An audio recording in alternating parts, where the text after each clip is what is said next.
Yes guys, so we'll just arrive here sa farm guys for our gikan mi sa amo ang kwan. Gikan mi sa amo ang basketball game, championship game. So Pildi Ulats Gaming 2 points ra Pildi. So we have a chance to lead and to tie the game but sadly Pildi gyud. So nadiri mga boys kayo.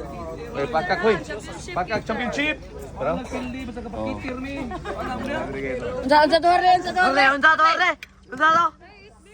Balag Pildi. Basta pakitir mi.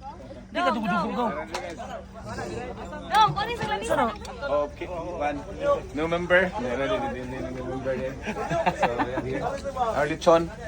Oh.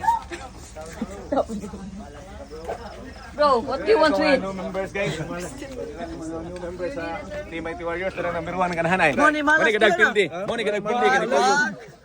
Malas ni? Dukol. Bunyok. Ninyo Cabalero.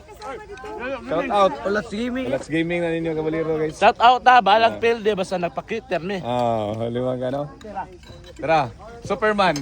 Spider-Man di ay. Spider-Man. Dugay kina ko mag-ilis kina nagkuan pa. Ngano may pildi ta? Ah. Nawa ko ng sudlay. Wala na ako sa'yo, nakita Dugay kina ko mag-ilis. Nakita na. Waka pa hinapay, boss. Waka pang hinapay. So, wala siya guys. So, among next nga scheduled games will be 6, 7, and 8. Ato, tas Pugalo Alcoy na po magpasingot guys. Kaya kayo, to God be all the glory. Champ first lang sa meron. So, bawi lang mi sa uban nga mga games po guys. So, coming games for Mighty Warriors is Alcoy na nasa tayo Dumanhog guys. Bito Dumanhog Open Basketball Tournament. So, see you there. God bless.